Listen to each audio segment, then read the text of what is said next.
Hello, friends, and welcome to the Exams Made Simple. So, we are back again with the Hindu Complete Newspaper Analysis for 6th of January 2026. 6 जनवरी 2026 का the Hindu newspaper analysis देखेंगे। I hope आपको हमारा content अच्छा लग रहा होगा।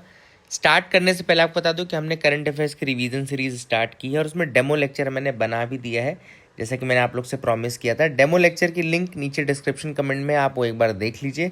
और जो लोग जिनको लगता है कि 2026 के प्रीलिम्स के लिए उन्होंने करंट अफेयर्स नहीं पढ़ा है साल भर, तो उनके लिए कोई टेंशन लेने की ज़रूरत नहीं, क्योंकि जैसा मैंने बताया था पहले भी कि सब कुछ कवर करूँगा उसमें।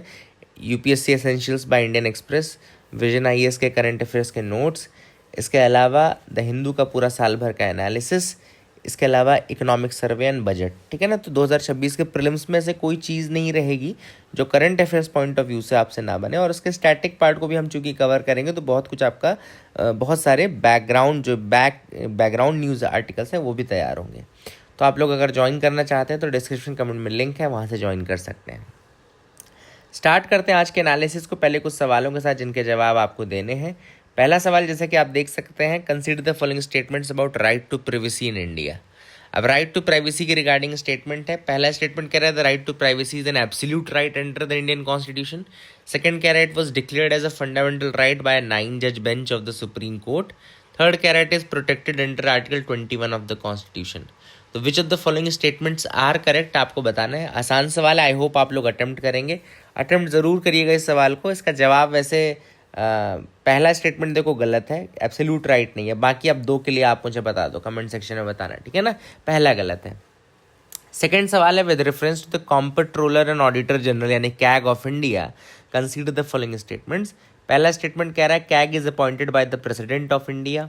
दूसरा कह रहा है CAG audits only government expenditure and not government revenue. तीसरा कह रहा है CAG can audit bodies substantially financed by government funds. तो आपको बताना है कि कौन से करेक्ट है। 1 2 1 3 2 3 1 2 3। Again a very good question, I hope you will be able to answer. Attempt जरूर करिएगा। क्वेश्चन नंबर 3 पे आते हैं। Which of the following best explains the concept of carbon leakage. आपको बताना है कि कार्बन लीकेज का कंसेप्ट इनमें से कौन सा बेस्ट एक्सप्लेन कर रहा है। ऑप्शंस आपके सामने है। Transfer of carbon credits, B increase in emission due to population growth, shifting of carbon intensive industries to countries with lax climate norms, D leakage of carbon dioxide from carbon capture sites. बहुत ही प्यारा question है, UPSC पूछ सकता है carbon leakage का। आप answer करेंगे आई होप। कमेंट सेक्शन में आंसर ज़रूर दीजिएगा। मूव करते हैं आज के न्यूज़ एनालिसिस पार्ट में। पहली जो न्यूज़ है वो है Trump asserts India cut import of Russian crude to please him. अब देखो ये न्यूज़ वैसे तो बहुत इंपॉर्टेंट नहीं है from exam point of view, लेकिन जो हमारा कहना चाहिए कि डिप्लोमेटिक इन्फ्लुएंस है या फॉरेन पॉलिसी में जो हमारा इन्फ्लुएंस है वो कितना घट रहा है उसका एक एग्जाम्पल है कि डोनाल्ड ट्रंप अपने यहाँ जाके ये बोल रहे हैं कि prime minister is a good man. क्यों good man? Because he wanted to make me happy. He knew that I was unhappy and he wanted to make me happy. इसीलिए उसने रशिया के साथ अपने ऑयल का जो ट्रेड था वो कम कर दिया। तो this is what the prime minister this is how the prime minister of India is being treated by the president of the United states of America. And इस समय तो उन्होंने वेनेजुएला वाले को उठवा ही लिया है, तो वैसे भी इस तरह से और वो कर रहा है और मूड में है ना। तो all this things are happening, but this shows that कि अपनी डिप्लोमेसी कहीं ना कहीं वीकर एज पे है। एनीवेज मूव करते हैं न्यूज़ आर्टिकल्स में। जो इम्पोर्टेंट है, मुरी गंगा रिवर के ऊपर एक ब्रिज बनाने के लिए जो वहाँ की चीफ मिनिस्टर है वेस्ट बंगाल की ममता बनर्जी, उन्होंने एक प्रोजेक्ट लॉन्च किया for building a bridge over the river Muri Ganga. अब ये रिवर मुरी गंगा क्या है, क्यों है? तो रिवर मुरी गंगा के ऊपर एक ब्रिज बनाया जाएगा which will connect the Sagar island with the mainland. ठीक है ना। सागर आइलैंड याद रखना, उसको मेनलैंड से जोड़ने के लिए बेसिकली ये मुरी गंगा रिवर के ऊपर बांध कर रहा हूँ, ब्रिज बनाया जाएगा। अब सागर आइलैंड क्या है? तो Sagar island is the biggest island of the Sundarban archipelago. तो जो सुंदरबन आर्कीपेलागो है उसका सबसे बड़ा बिगेस्ट आइलैंड अगर कोई है तो वह है सागर आइलैंड। और ये फेमस क्यों है? Because of a very famous mela जो कि यहाँ पे गंगा सागर मेला लगता है। बहुत एनुअल एक फेयर लगता है जिसको बोलते हैं हम गंगा सागर मेला। और it is held on the occasion of Makar Sankranti. तो मकर संक्रांति ने जो 14 जनवरी आने वाली है उस उपलक्ष्य में यहाँ पे गंगा सागर मेला लगता है और बहुत फेमस है। गंगा सागर मेला में बहुत लोग आते हैं, है ना। तो ये मुरी गंगा रिवर के ऊपर एक ब्रिज बनाया जाएगा जो कि सागर आइलैंड को कनेक्ट करेगा मेनलैंड से। तो इससे होने वाले आने 2-3 साल के बाद जब ये बन जाएगा तो टूरिस्ट को बहुत फ़ायदा होगा। This is what the belief of the chief minister of West Bengal is. ठीक है, देखो आगे लिखा है, it is believed that the river Ganga meets the Bay of Bengal at Sagar Island in front of Kapil Muni temple. ये भी माना जाता है कि गंगा रिवर जो है ये मिलती है बे ऑफ बंगाल से at Sagar Island in front of Kapil Muni temple. तो ये भी बहुत ज़्यादा माना जाता है और इसीलिए हर साल lakhs of devotees they descend on this Sagar island to take a holy dip on the occasion of Makar Sankranti. तो काफ़ी इंपॉर्टेंट है ये। I hope you got clarity regarding that as well. ये न्यूज़ आपको समझ में आ गई होगी। आगे मूव करते हैं, देखते हैं और क्या इंपॉर्टेंट न्यूज़ आर्टिकल्स है। अगली न्यूज़ एक बहुत इंपॉर्टेंट न्यूज़ है जो हम डिस्कस करने वाले हैं, दैट इज़ जो अपना सुप्रीम कोर्ट है उसने बेल देने से मना कर दिया है टू उमर खालिद एंड क्या नाम है, शर्जील इमाम। ठीक है ना, दिल्ली राइट केस में, दिल्ली राइट कॉन्स्पिरेसी केस में। अब देखो दिक्कत क्या है कि 5 से 6 साल हो गए थे and trial was not happening, है ना। 6 साल से they are in prison, but they are in prison without trials, है ना। So this is a very long period of time, छोटा मोटा टाइम नहीं है, 6 साल है एंड बिना ट्रायल के हैं, है ना। पॉसिबल क्यों हो पाया? पॉसिबल हो पाया UAPA के कारण, क्योंकि ये जो इनका अरेस्ट हुआ था वो हुआ था अनलॉफुल एक्टिविटीज प्रिवेंशन एक्ट के अंतर्गत, UAPA। उसमें एक सेक्शन है, सेक्शन 43D5, याद रखिएगा। There is a section 43D5 of the UAPA, और जिसमें ये कहा जाता है कि it is on the accused to prove his innocence. यहाँ पे अक्यूज्ड को अपना इनोसेंस प्रूव करना पड़ता है अगर आपको बेल चाहिए, accused to prove the innocence. And since they were not able to prove and prima facie उनकी मिली भगत लग रही है, इसीलिए सुप्रीम कोर्ट ने अभी फिर से देने के लिए मना कर दिया। प्लस सुप्रीम कोर्ट ने ये भी कहा कि चूंकि एक अलग लॉ के अंतर्गत इनको अरेस्ट किया गया है, देयरफॉर सुप्रीम कोर्ट इस तरीके से उसको क्रश नहीं कर सकता है, ठीक है ना। एंड पर्सनल लिबर्टी जो है इट मस्ट बो इन front of the parliaments wish. अब देखो ये जो सेंटेंस है थोड़ा यहाँ पे ट्रबलसम है हालांकि, बट एनीवेज कोर्ट ने कहा है तो अब मानेंगे ही। Personal liberty must bow to parliament's wishes, तो पर्सनल लिबर्टी को पार्लियामेंट के विश के सामने झुकना चाहिए। And which has been expressed by this statute, जो UAPA स्टैट्यूट है उसके थ्रू यही हो रहा है। एंड इसके अलावा कोर्ट ने भी कहा कि हम इस तरह से रिस्ट्रेंट नहीं कर सकते हैं पार्लियामेंट के लॉज को, हम ट्रम्प नहीं कर सकते हैं। इसके अलावा उन्होंने कहा कि हाँ ठीक है, आर्टिकल 21 अच्छा है, right to life and liberty, but article right to life and liberty जो है उसको हम आइसोलेशन में ऑपरेट नहीं करा सकते when there is a prevailing law. We can not operate article 21 in isolation when there is a prevailing law. And UAPA को लाया ही इसलिए गया ताकि unity, integrity, security of the nation बनी रहे। एंड इसके अलावा 43D5 जिसमें रिस्ट्रिक्टिव बेल कंडीशंस है उनका भी कोई कारण है उनके होने का। तो हम इस तरीके से इन सारी चीज़ों को ट्रम्प नहीं कर सकते। और हाँ, delay can not be used as a trump card secure bail, मतलब डिले इन ट्रायल हो रहा है तो इसका मतलब ये नहीं कि आपको बेल दे दी जाएगी। अब ये है सुप्रीम कोर्ट का आर्ग्यूमेंट। तो anyways I am not commenting anything on this, I can not comment anything on this and क्या बोलूँ, ठीक है। All this things are important. I hope you got clarity. आगे मूव करते हैं, देखते हैं क्या इंपॉर्टेंट न्यूज आर्टिकल्स हैं। अगली न्यूज है, India launches a new business visa for Chinese nationals. तो चाइनीज नेशनल्स के लिए इंडिया ने लॉन्च किया है नया बिजनेस वीजा। इसमें बिजनेस वीज़ा इसको बोलते हैं EB4 वीज़ा। तो अगर आपसे कोई पूछे कि UPSC जैसे अगर पूछ सकता है कि EB4 visa was recently introduced for which countries nationals, तो ये रखेगा चाइनीज़ नेशनल्स के लिए EB4 वीज़ा रिलीज़ किया है। और इस EB4 वीज़ा के अंदर 45 से 50 दिन में वीज़ा इशू जाता है और 6 महीने तक का विजिट इंडिया में आप कर सकते हैं। तो you can visit in India for business purpose up to 6 months, ठीक है ना। तो ये इंपॉर्टेंट है। Coast guard will add a pollution control vessel to its fleet. तो ये आई थिंक पहला पोल्यूशन कंट्रोल वेसल है जो कि डिफेंस मिनिस्ट्री ने इंडिया का पहला home grown pollution control vessel बनाया है and the largest ship of the coast guard, ICGS यानी कि इंडियन कोस्ट गार्ड सर्विसेज का लार्जेस्ट शिप बनाया है। इसका नाम है समुद्र प्रताप। लिख लीजिए आप लोग, समुद्र प्रताप। अगर आपसे कोई पूछे तो समुद्र प्रताप इंपॉर्टेंट क्यों रहेगा? एक तो पोल्यूशन कंट्रोल वेसल है, समुद्र प्रताप पोल्यूशन कंट्रोल वेसल है और इंडियन कोस्ट गार्ड का ये लार्जेस्ट शिप है, प्लस इंडिजिनस है। First indigenous pollution control vessel है। यूज़ काहे में आएगा? यूज़ आएगा fire fighting, maritime safety, environmental protection and pollution control. तो ये सारी चीज़ों में काम आएगा। I hope you got clarity regarding that. Indian coast guard की अगर हम बात करें तो इनका काम 1977 या 1977 से स्टार्ट हो गया था, लेकिन जब 1978 में फिर कोस्ट गार्ड एक्ट आया उसके बाद फिर इनको फॉर्मली कॉन्स्टिट्यूट किया गया था। अदरवाइज काम इन्होंने 1977 से स्टार्ट कर दिया था। कोस्ट गार्ड एक्ट 1978 में आया तो इनको फॉर्मली कॉन्स्टिट्यूट किया गया। इनका पेरेंट बॉडी है मिनिस्ट्री ऑफ डिफेंस, याद रखिएगा मिनिस्ट्री ऑफ डिफेंस के अंतर्गत ही आते हैं। प्लस इनका मोटो है वयम रक्षमः, यानी वी प्रोटेक्ट वयम रक्षमः, ठीक है ना। And I hope you got clarity regarding this. ये कवर करते हैं इंडिया का territorial waters, contiguous zone, exclusive economic zone, ये सारे जोन्स ये कम करते हैं। कॉम्बैट सी जो मैरिन, ये सब चीज़ों में भी ये है। आगे मूव करते देखते क्या है। Satellite first 3D image from inside major volcano. तो एक मेजर वॉल्केनो के अंदर की पहली 3D इमेज ली गई है। ये वॉल्केनो कौन सा है? तो मैक्सिको का पोपोकाटेपेटल वोल्केनो है। तो देख लो लिखा हुआ है मैक्सिको का Popocatepetl volcano, one of the world's most active volcano है। एंड ये कहाँ पर है? मैक्सिको का है, याद रखिएगा मैक्सिको में है, नॉर्थ अमेरिका वाले पार्ट में। एंड ये बेसिकली इसमें इसकी 3D इमेज ली गई है अंदर से, ठीक है, तो याद रखिएगा। आगे मूव करते हैं, देखते हो क्या इंपॉर्टेंट न्यूज आर्टिकल है। एडिटोरियल पार्ट पे आते हैं। The parallel track that keeps US India ties going. इस आर्टिकल में एक्चुअली बात ये की गई है कि इंडिया और यूएस में नॉर्मली अगर हम देखें तो पॉलिटिकली बहुत सारे डिस्प्यूट्स आपको देखने को मिलेंगे। कैसे? जैसे एक तो डोनाल्ड ट्रंप के आपने बयानबाजी देख ली।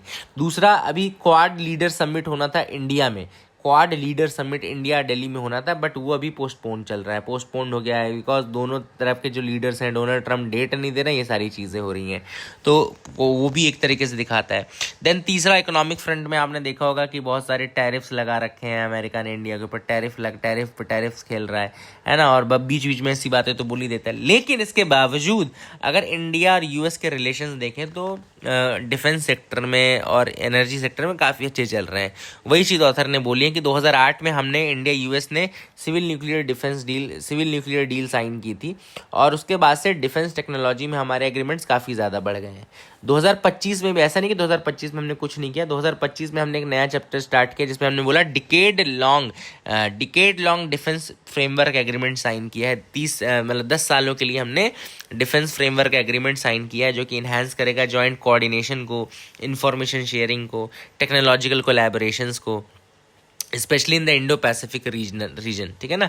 इसी के अंतर्गत हम कुछ बायलैटरल मिलिट्री एक्सरसाइज जैसे युद्ध अभ्यास करते हैं, टाइगर क्लॉ, मालाबार, ये 3 नाम याद रखना, युद्ध अभ्यास, टाइगर क्लॉ एंड मालाबार, ये हम यूएस के साथ कर रहे हैं, ठीक है ना, ये भी इंपॉर्टेंट है।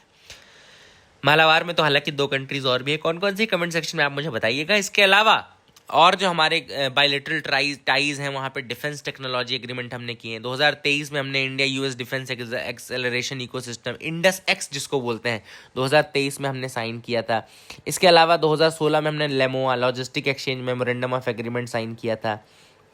COMCASA, communication compatibility and security agreement 2018 में साइन किया था।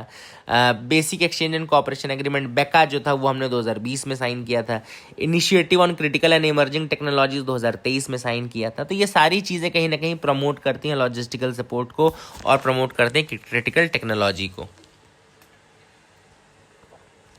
इसके अलावा अगर हम देखें तो पॉलिटिकल चैलेंजेस हैं, लेकिन इसके बावजूद हमने इंस्टीट्यूशनल इंगेजमेंट कभी ख़त्म नहीं किया है ना। इसी को ऑथर ने कहा है डुअल ट्रैक डायनामिक, जहाँ पे एक तरफ पॉलिटिकल एंड में कुछ भी चल रहा हो, पॉलिटिकल लीडरशिप पे कुछ भी चल रहा हो, लेकिन हमने अपने जो डिप्लोमेटिक और डिफेंस इस तरीके के जो रिलेशंस हैं उनको हमेशा अच्छा रखा है। तो that is what the author is saying. इसके अलावा ऑथर ने ये भी कहा कि 2026 में दोनों नेशंस को और डीपर इंस्टीट्यूशनल अंडरस्टैंडिंग डिफेंस के बियॉन्ड भी करनी चाहिए। इसके अलावा पीपल टू पीपल कॉन्टैक्ट बढ़ाने की आवश्यकता है, ब्रॉडर सेक्टर्स को और ज़्यादा म्यूचुअल ट्रस्ट बढ़ाने की आवश्यकता है। This is what the author says in this article. I hope you got clarity. अगला है what does the Shanti bill change. अब ये आर्टिकल बहुत अच्छा है क्योंकि इसमें शांति बिल के बारे में है। अब देखो ऑब्वियस सी बात है, शांति बिल ने क्या बदला है ये मैंने कई बार बताया है, फिर बता देता हूँ। आप सबको पता है कि भारत की जो एनर्जी नीड्स हैं बहुत ज़्यादा है। इसके अलावा प्रेशर भी ज़्यादा है हमारे ऊपर क्योंकि 2070 तक हमको कार्बन न्यूट्रल होना है। हम मेजरली डिपेंडेंट किस पे हैं? हम मेजरली डिपेंडेंट है कार्बन सोर्सेज पे, फॉसिल फ्यूल पे फॉर जनरेटिंग एनर्जी। इसीलिए हमको शिफ्ट करना पड़ेगा टुवर्ड्स द न्यूक्लियर पावर, हमको न्यूक्लियर पावर की तरफ शिफ्ट करना है। अब इंडिया में न्यूक्लियर पावर जो था वो अभी तक स्टेट कंट्रोल में था 1956 में, 1956 से पूरा का पूरा जो न्यूक्लियर है वो स्टेट कंट्रोल में था। और स्टेट कंट्रोल के लॉज भी थे, जैसे atomic energy act 1962, civil liability for nuclear damage act 2010, private and foreign companies को अवॉइड किया जाता था अभी तक, क्योंकि हमारे यहाँ लाइबिलिटी लॉज बहुत ज़्यादा स्ट्रिक्ट थे, ठीक है ना। अब ऐसे में शांति बिल ने क्या किया? शांति बिल ने किया ये कि हमारा जो न्यूक्लियर पावर सेक्टर है उसको फॉरेन और प्राइवेट पार्टिसिपेशन के लिए ओपन कर दिया, ठीक है ना। सो नाउ जो अभी तक NPCIL था, nuclear power corporation of India limited, NPCIL की जो मोनोपोली हुआ करती थी वो खत्म हो जाएगी, ठीक है ना, है ना। अब केवल NPCIL नहीं करेगा, अब चाहे तो प्राइवेट और फॉरेन ओन्ड भी पावर प्लांट्स और ये सब आ सकते हैं। तो प्राइवेट इंडियन कंपनीज भी लाइसेंस ले सकती हैं to own, build and operate a nuclear power plant, ठीक है ना। इसके अलावा फॉरेन सप्लायर्स का पार्टिसिपेशन भी बढ़ेगा। इसके अलावा शांति बिल अलाउ करता है up to 49% of private participation, while 51% government control अभी भी रहेगा, 51-49 के रेशियो में रहेगा, ठीक है ना, क्योंकि सेंसिटिव इंडस्ट्री है इसलिए गवर्नमेंट अपना ज़्यादा रखा है। Monopoly of NPCIL, nuclear power corporation of Indian limited, जो है वो ज़रूर ख़त्म हुई। And it also allows private companies in joint ventures to build, own and operate nuclear power plants, ठीक है, जैसा कि मैंने बताया। अब देखें इशू कहाँ कहाँ पर आ रहा है, वो सारी चीज़ें मैं आपको बताता हूँ। इसमें एक तो इम्पॉर्टेंट चीज़ ये है कि इसमें एक मेन रेगुलेटरी बॉडी के रूप में AERB यानी कि एटॉमिक एनर्जी रेगुलेटरी बोर्ड जो है वो, जो कि 1983 में कॉन्स्टिट्यूट हुई थी under the atomic energy act, वो इसमें मेन रेगुलेटरी बॉडी रहेगी। तो इसको बहुत ज़्यादा पावर दे दिया गया है। The first issue is that कि AERB को ही आपने पूरा पावर दे दिया कि प्राइवेट फॉरेन सबके साथ यही डील करेगा। एटॉमिक एनर्जी रेगुलेटरी बोर्ड है ना, 1983 में बना था।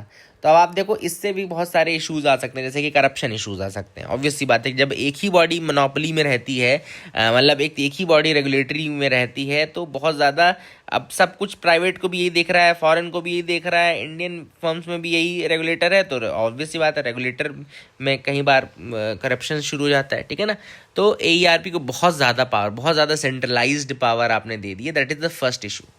दूसरा इशू ये है कि इस बार जो लाइबिलिटी है उसको कैप कर दिया गया 3,000 करोड़ पर, है ना। 3,000 crore is the maximum liability that can be taken, and वो भी ऑपरेटर से, मतलब कि there is no supplier responsibility, only operator responsibility. And 3,000 crore के ऊपर की अगर कोई लाइबिलिटी है तो गवर्नमेंट बियर करेगी, central government. Otherwise there is no supplier liability. जो पहले इशू हुआ करता था सप्लायर्स को, ये था कि सप्लायर लाइबिलिटी भी इंक्लूडेड थी पहले, कि अगर कोई पार्ट गलत हुआ, कोई पार्ट मिस फंक्शन कर गया, ये सब, तो उसमें सप्लायर को भी कर सकते थे। But now there is no supplier responsibility, only operator responsibility, and that too up to 3,000 crore only, 3,000 crore तक की ही है, ठीक है। और स्मॉल में तो केवल 100 करोड़ तक की है, ठीक है। और इसके अलावा ऑथर ने ये भी कह देखो, ये लिखा है लाइबिलिटी कैप 3,000 करोड़ है फॉर 3600 मेगावाट कैपेसिटी, 1,500 करोड़ है फॉर मीडियम यानी 1,500 से 3600 मेगावाट, एंड 100 करोड़ है फॉर स्मॉल मॉड्यूलर रिएक्टर्स। तो स्मॉल मॉड्यूलर रिएक्टर्स के लिए तो 100 करोड़ तक की ही है लाइबिलिटी, फिर 1,500 करोड़ और 3,000 करोड़। इसके अलावा penalties for legal violation in cases of severe breaches are capped at 1 crore. तो 1 करोड़ तक सीवियर ब्रीचेस के केस में भी केवल 1 करोड़ की लाइबिलिटी कैप कर दी गई है। तो कुछ नहीं है ये सारी चीज़ें, अगर हम न्यूक्लियर के फील्ड में देखें तो यूनियन गवर्नमेंट बियर करेगा बाकी का ऑपरेटर कैप के ऊपर। और जैसा मैंने आपको बताया कि कोई भी सप्लायर अकाउंटेबिलिटी नहीं है इस बार, ठीक है। सेंटर का मेन एम क्या है कि भैया इंडिया के पावर मिक्स को डाइवर्सिफाई करना है, फॉसिल फ्यूल्स पे अपना डिपेंडेंस घटाना है, न्यूक्लियर पावर पे बढ़ाना है। एंड ये भी इम्पॉर्टेंट है कि हम 24/7 बेस लोड पावर मेंटेन करके रखें, प्लस हमारे यहाँ की एनर्जी नीड्स भी पूरी हो, और न्यूक्लियर एनर्जी वो कर सकती है, जो हमारा नेट ज़ीरो का टारगेट है 2070 तक, वो हम अचीव कर सकते हैं। तो all this things have been mentioned by this article. I hope you got clarity. अगला आर्टिकल है रिमोट सेंसिंग क्या है और किस तरीके से काम करता है। तो रिमोट सेंसिंग क्या है आप सबको पता होना चाहिए। रिमोट सेंसिंग यानी रिमोट यानी दूर से, और सेंसिंग यानी सेंस करना, है ना, दूर से सेंस करना। क्या चीज़ दूर से हम सेंस करते हैं? तो दूर से हम सेंस करते हैं, जैसे कि इसमें रिमोट सेंसिंग अगर हम केस की बात करें तो रिमोट सेंसिंग में क्या होता है, बहुत सारे रेडिएशंस होते हैं, जैसे कि infrared, ultra violet radiations, electromagnetic radiations, और उनको सेट सैटेलाइट के माध्यम से सेंस करके हम बता सकते हैं कि पानी है कि नहीं है, मिनरल है कि नहीं है, क्या है, फॉरेस्ट है कि नहीं है। तो इसी को बोलते हैं रिमोट सेंसिंग। याद रखिएगा, रिमोट सेंसिंग यही चीज़ है कि दूर से जब हम ये आइडिया लगाते हैं कि what is there actually, and उसको हम सेंस करने के लिए क्या करते हैं, लाइट के रिफ्लेक्शन, लाइट के इलेक्ट्रोमैग्नेटिक स्पेक्ट्रम को स्टडी करते हैं, तो उसको हम बोलते हैं रिमोट सेंसिंग। ठीक है। अब रिमोट सेंसिंग से हम कैसे क्या क्या देख सकते हैं, जैसे कि यहाँ पे देखो लिखा है फार्मर्स एंड फॉरेस्ट रेंजर्स वो सैटेलाइट के डेटा को यूज़ कर सकते हैं to check the health of the plant. है, हेल्थ ऑफ द प्लांट को चेक कर सकते हैं। जैसे कि मान लो जो हेल्दी प्लांट होगा उसमें क्लोरोफिल ज़्यादा होगा। अब क्लोरोफिल ज़्यादा होगा, ग्रीन कलर होगा, तो उसमें लाइट अलग तरीके से रिफ्लेक्ट होगी, लाइट का रिफ्लेक्शन। तो वही देखो यहाँ पे लिखा भी है, इसको बोलते हैं नॉर्मलाइज्ड डिफरेंस वेजिटेशन इंडेक्स। तो ये नॉर्मलाइज्ड डिफरेंस वेजिटेशन इंडेक्स पढ़ते हैं ये बताने के लिए कि प्लांट हेल्दी है कि नहीं। तो क्या करते हैं कि नियर इंफ्रारेड रिफ्लेक्शन को देखते हैं, तो अगर हाई नियर इंफ्रारेड रिफ्लेक्शन है तो क्रॉप्स हेल्दी हैं, और अगर लो नियर इंफ्रारेड रिफ्लेक्शन है तो प्लांट हेल्दी नहीं है। ठीक है ना। दूसरा, जैसे इन्होंने लिखा कि ऑयल जैसे सेडिमेंट्री रॉक्स में पाया जाता है। ऑयल कैसे पाया जाता है? सेडिमेंट्री रॉक्स में, सैंडस्टोन में, लाइमस्टोन में ऑयल पाया जाता है। अब जहाँ पे भी ऑयल होगा ना, वहाँ पे जो मैग्नेट, और इसमें कोई मैग्नेटिज्म तो होता नहीं सेडिमेंट्री पार्ट में। मैग्नेटिज्म किस में होता है? जो आपका इग्नियस रॉक है। तो कई बार क्या होता है कि बहुत डीप बेसमेंट्स में इग्नियस रॉक्स मिलते हैं, तो ये कयास लगा जाए, इनका क्या कहते हैं, डिस्टेंस निकाला जाता है कि कितना डीप इनका इग्नियस आपको मिल रहा है। तो जब बहुत ज़्यादा डीप आपको मैग्नेटिक रेजोनेंस मिलता है ना, मतलब मैग्नेटिक फील्ड आपको जब बहुत डीप से मिल रही हो, मैग्नेटिक बेसमेंट आपको बहुत डीप मिल रहा हो, तब ये सैटेलाइट ये बता सकती है कि हाँ, हो सकता है कि thick layer of sedimentary rock हो ऊपर, इसी कारण से इतना नीचे मैग्नेटिक बेसमेंट आपको देखने को मिल रहा है। तो ये नहीं बताता एग्जैक्टली कि ऑयल है कि नहीं, बट ये बता सकता है कि हाँ, यहाँ ऑयल हो सकता है। इसके अलावा जैसे ग्राउंड वाटर को ट्रैक करना है, तो ग्राउंड वाटर हैवी होता है, तो जहाँ पे भी लार्ज अंडरग्राउंड एक्वीफर होगा वहाँ पे स्ट्रॉन्ग ग्रेविटेशनल पुल होगा। तो जब सैटेलाइट्स ट्रेवल करती है ना, जैसे कि यहाँ पे ग्रेस मिशन है, नासा का ग्रेस मिशन है, मेंशन्ड है यहाँ पे, तो लिख लो, नासा का ग्रेस मिशन है gravity recovery and climate experiment mission. इसमें 2 सैटेलाइट्स हैं, 2 एक दूसरे के पीछे दौड़ती रहती हैं। तो जैसे ही सैटेलाइट पानी वाले रीजन के ऊपर से जाती है ना, जहाँ पे अच्छा अंडरग्राउंड एक्वीफर होगा, तो वहाँ पे ग्रेविटी इनको स्लाइटली फास्टर पुल करती है और दोनों का डिस्टेंस चेंज हो जाता है। तो इन दोनों के डिस्टेंस के चेंज को मेजर करके पानी का बता सकता है सैटेलाइट। तो इस तरीके से रिमोट सेंसिंग काम करता है। आई होप यू गॉट क्लैरिटी, आपको समझ में आ गया होगा। आगे मूव करते हैं, देखते कुछ और न्यूज़ आर्टिकल्स हैं तो ठीक। सो ऐसी कोई न्यूज़ नहीं है। That is it for the day. Keep loving us, keep sharing us. Thank you and have a nice day.